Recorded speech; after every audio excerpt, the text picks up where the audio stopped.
നമുക്ക് ഒരു മിശ്ര ഭിന്നത്തെ എങ്ങനെ വിഷമഭിന്നമാക്കാമെന്ന് നോക്കാം.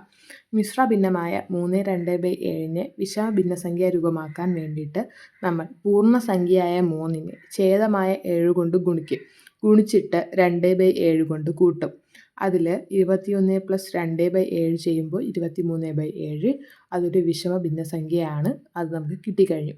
അതുപോലെയാണ് 2/1/2 ചെയ്തിരിക്കുന്നത്. 2ആയ പൂർണ്ണസംഖ്യയെ 2ആയ ഛേദം കൊണ്ട് ഗുണിച്ചിട്ട് 1/2 കൊണ്ട് കൂട്ടി 5/2 കിട്ടി. അതുപോലെയാണ് 9ആയ പൂർണ്ണസംഖ്യയെ 3 കൊണ്ട് ഗുണിച്ചിട്ട് 1/3 കൊണ്ട് കൂട്ടി 27 + 1/3 ചെയ്ത് 28/3 കിട്ടി.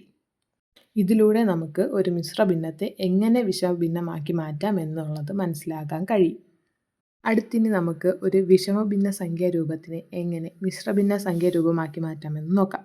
ഇവിടെ 7/3 ഒരു വിഷമഭിന്ന സംഖ്യാ രൂപമാണ്. അതിനെ നമുക്ക് മിശ്രഭിന്ന സംഖ്യാ രൂപമാക്കി മാറ്റണം. 7നെ 3 കൊണ്ട് ഹരിക്കുക. 3 കൊണ്ട് ഹരിക്കുമ്പോൾ ഹരണഫലമായി കിട്ടുന്ന 2നെ പൂർണ്ണ സംഖ്യയാക്കി മാറ്റുകയും ശിഷ്ടമായി കിട്ടുന്ന 1നെ അംശവും നമ്മൾ ഹരിക്കാൻ ഉപയോഗിക്കുന്ന ഹരിക്കലിനെ ഛേദവുമായിട്ട് എടുത്താൽ നമുക്ക് മിശ്രഭിന്ന സംഖ്യാ രൂപമാക്കി എഴുതാൻ കഴിയും.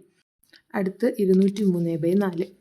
203നെ 4 കൊണ്ട് ഹരിച്ചിട്ട് 50 ആയ ഹരണഫലം പൂർണ്ണസംഖ്യയായി എടുത്ത് ശിഷ്ടമായ 3നെ അംശവും ഹരിക്കാൻ ഉപയോഗിക്കുന്ന 4നെ ഛേദവുമായി എടുക്കുക. അപ്പോൾ നമുക്ക് 203/4 മിശ്രഭിന്ന സംഖ്യാ രൂപം 50/3/4 എന്ന് കിട്ടും. ഇങ്ങനെയാണ് വിഷമഭിന്നത്തെ മിശ്രഭിന്നമാക്കി മാറ്റുന്നത്.